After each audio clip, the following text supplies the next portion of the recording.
narration part 4. narration part 4 মানে এক একটা পার্ট আমরা এমন ভাবে করবো যেন কোথাও কোনো কিছু আটকে না যায়। পার্ট 4 এ অন্য কিছু করানো যেত, কিন্তু সবাই খুব তাড়াহুড়া করছে বলে আমি একবারে সেন্টেন্সে ঢুকে বললাম। ঠিক আছে, যারা কথা বলছি বেরিয়ে যাওয়ার দরকার নেই এদের মতো কার ছাত্র আমার।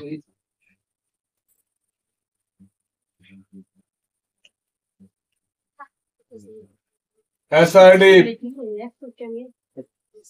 sentence a nation.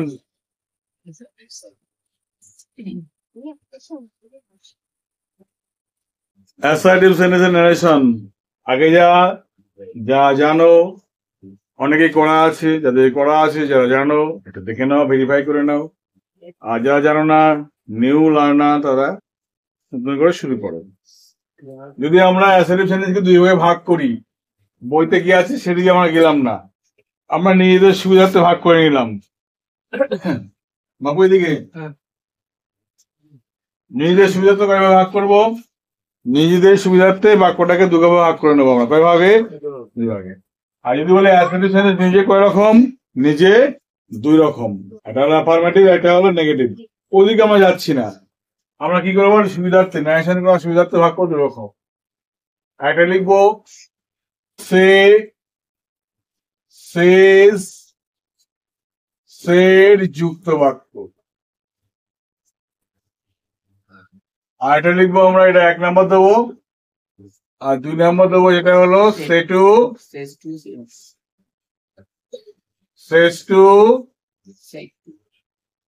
সেটু যুক্ত বাক্য। ঠিক আছে, তাহলে অ্যাসার্টিভ সেন্টেন্স কয় রকম ভাবে কাজ করবো আমরা? দুরকম। একটা হলো সে, সেজ, সেড যুক্ত বাক্য, আর একটা হলো সেটু, সেজটু, সেটটু যুক্ত বাক্য। তো প্রশ্ন এখানে এইটার নিচে রাখো নো চেঞ্জ। কি লিখবো আমরা? No change. এটা পরিবর্তন করব না, ঠিক আছে। আর এখানে বৈশিষ্ট্য কি? সে আর সেজ, এটা কোন টেন্সে আছে? এটা প্রেজেন্ট টেন্সে আছে, এটা প্রেজেন্ট টেন্স। আর এটা হলো সেড, এটা কোন টেন্সে আছে? এটা ফার্স্ট টেন্সে আছে। ওকে, এখানে যদি আসি আমরা কি করব? সে টু মানে থাকলে লিখবো আমরা টেল, সেজ টু লিখবো আমরা টেলস, আর সেড টু এটা লিখবো আমরা কি? টোল্ড। ক্লিয়ার? এই চেঞ্জ গুলো কিন্তু আমাদের করতে হবে। তাহলে আমরা যদি ভাগ করি, যাই করি না কেন, যে কখন আমরা কি করব মাথায় রাখতে হবে। এই পার্ট যদি থেকে যায় তার মানে বুঝবো এটা কি আছে, পরিবর্তন করা যাবে না। আর যদি এই পার্টটা থাকে এই আকারে, তাহলে পরিবর্তন করতে হবে। আর এটা মানে কি থাকলো? এটা মানে কি থাকলো? এটা প্রেজেন্টে থাকলো কি? এটা প্রেজেন্ট, আর এটা হলো পাস। ন্যারেশনে কিন্তু আমরা প্রায় সমাধান করার জায়গায় চলে এসেছি আমরা। তাহলে কি হলো? তাহলে প্রধান বাক্যে এই যা কিছু করছি কোথাকার? এটা প্রধান বাক্যে থাকবে। কোথায় থাকবে? এটা ইনভার্টেড কমার বাইরে থাকবে। এটা কোথায় থাকবে? এটা ইনভার্টেড কমার বাইরে থাকবে, ডিরেক্ট পিছে থাকবে। এটা ডিরেক্ট পিছে বলতে পারি না আমরা, প্রিন্সিপাল প্রজেক্ট পার্টের মধ্যে পড়ে যায় এটা। ঠিক আছে, কি বললাম? ডিরেক্ট পিছে বলতে পারি না এটাকে আমরা। প্রধান বাক্য বলতে পারি, প্রধান বাক্যে এই পার্টে এটা থাকবে। এবার প্রশ্ন হলো, এই থাকলে নো চেঞ্জ, এই থাকলে এই চেঞ্জ, এই করতে হবে। ক্লিয়ার?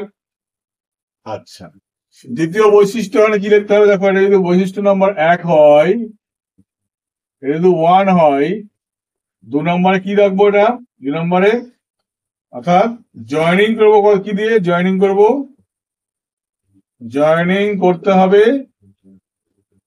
দ্যাট দিয়ে। কি দিয়ে? দ্যাট জয়েনিং করতে হবে, দ্যাট দিয়ে জয়েনিং করতে হবে। আর 3 নম্বরে কি লিখবো দেখো? 3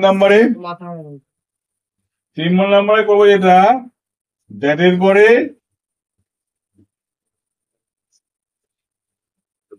ইনভার্টেড কমা মধ্যেকার বাক্যের সব শর্ত মেনে তারপর লিখতে হবে, তারপরে লিখতে হবে।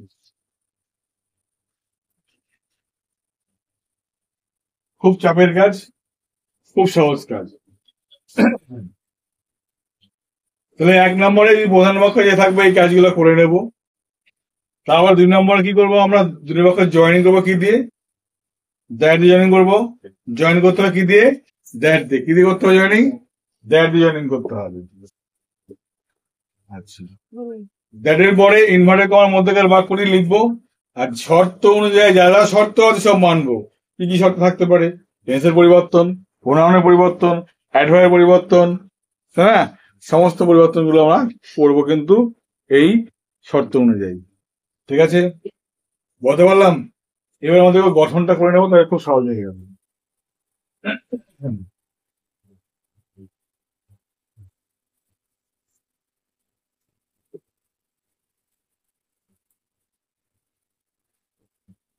গঠন, স্ট্রাকচার কি দেখো? কি স্ট্রাকচার?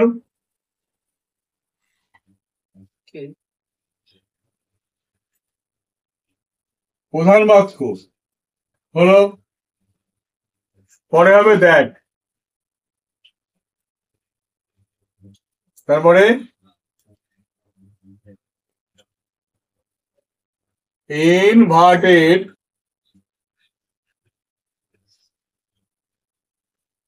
কমার মধ্যেকার বাক্য কি করতে হবে?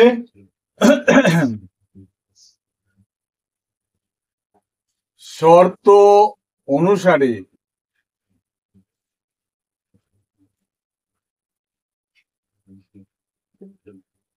টেন্স, ভার্ব, অ্যাডভার্ব,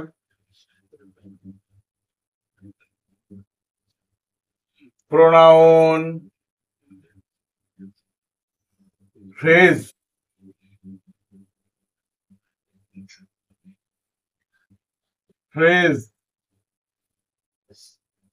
পরিবর্তন হবে। ক্লিয়ার? পরিবর্তন হবে। বর্তমান কি বললাম এটা? এইবার দেখো যেটা করবো আমরা,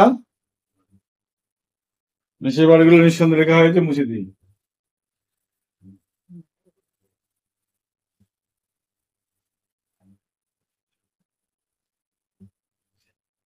I say, comma, invert comma, you are fine. Push-up, comma says. I say to you, comma, invert comma, I miss you. হলো?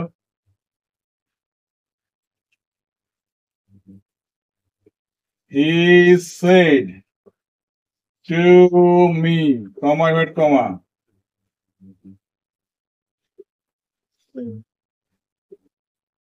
this is used for you, yourself.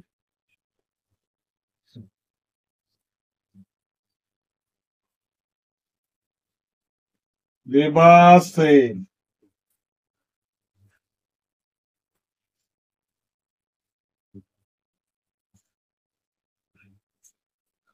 Earth moves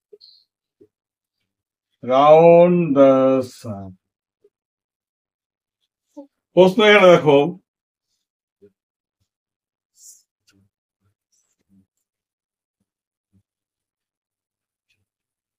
I say থাকলে পরিবর্তন হবে হবে না, I say থাকবে। তাহলে I say that, you পরিবর্তন করতে হবে। এই পরিবর্তন করতে হলে কি থাকতো, সেটুর পরে কেউ থাকতেও হতো, নেই, পরিবর্তন করবো না। তাহলে ইউটা ইউ থাকবে, ইউ আর ফাইন। কেন হলো, কারণ এই বাক্য প্রেজেন্ট টেন্স, পরের বাক্য টেন্সে পরিবর্তন করার কোনো প্রয়োজন নেই। I say to you, say to বলতে কি লিখতে হবে আমার প্রথম কাজ, টেল লিখতে হবে। তাহলে আই টেল ইউ, দুই বাক্য জয়নিং। এই আই পরিবর্তন করতে হয় প্রধান বাক্যের কর্তাকে দেখে। তাহলে এই বাক্যের কর্তা যদি আই হয়, পরের বাক্যের কর্তা আই, তাহলে আয়ের পরিবর্তন করা যাবে না, তাহলে আই আই থাকবে। হলো মিস, মিসই থাকলো। ইউ পরিবর্তন করতে আগে দেখি সেক্টর পরে, সেক্টর পরে কি ছিল, ইউ ছিল, এর পরে ইউ থাকলে পরের বাক্যের ইউ এর কোনো পরিবর্তন করা যাবে না, I miss you. He said to me, এবার প্রশ্ন হলো হি সেড টু দেখে লিখবো তখন he told me, told, he told me, দুই বাক্য জয়েন করবো কি দিয়ে, দ্যাট দিয়ে, হি টোল্ড মি দ্যাট। এবার দিস আছে, দিস বা দেখে লিখতে হয়, দ্যাট করতে হয়, এই দিস বা দ্যাট রাখো। প্রশ্ন হলো দ্যাট দ্যাট হয় নাকি, তাই কেন হবে না, এটা হলো জয়েনিং এর, এটা হলো প্রোনাউনের, ঠিক আছে। প্রধান বাক্য পাস্ট টেন্স থাকলে পরের বাক্য টেন্স পরিবর্তন করতে হয়। এই বাক্য টোল মানে পাস্ট টেন্স, পরের বাক্য ইজ বাদ কি করতে হবে, ওয়াজ, ইউজ ফর, এখানে ইউসেলফ মানে পরিবর্তন করবো কাকে দেখে, সেটির পরে ছিল মি, মিকে দেখে, তাহলে হবে মাই সেলফ, মাই সেলফ হয়ে গেল। রেবা সে, রেবা বলেছিল, তাহলে সেলফ তার পরিবর্তন হবে হবে না, রেবা said that, প্রধান বাক্য পাস্ট টেন্স, পরের বাক্য পাস্ট টেন্স করতে হবে, তাই না, এই তো নিয়ম। কিন্তু প্রশ্ন হলো চিরসত্য বাক্য হলে কোনো পরিবর্তন করা যাবে না, যা আছে তাই লিখতে হবে। তো এই বাক্যই লিখে দাও, মানে পৃথিবী সূর্য তার দিকেই ঘোরে, ঠিক না। আর moves round the, এইভাবে যদি প্র্যাকটিস গুলো করি তাহলে আমার মনে হয় না কোন রকম সমস্যার সম্মুখীন হতে হবে। এই ছিল অ্যাসার্টিভ বাক্যের নারেশন, কোনো কিছু সমস্যা হলে অবশ্যই বলবে। আর আমরা এরপর কি করবো, অ্যাসার্টিভ বাক্যে যা কাজ আছে সমস্ত কাজগুলো করে নেবো। ওকে, চলো স্টার্ট, অ্যাসার্টিভ বাক্যের সমস্ত কাজগুলো করে নিই। তোমাদের বাই।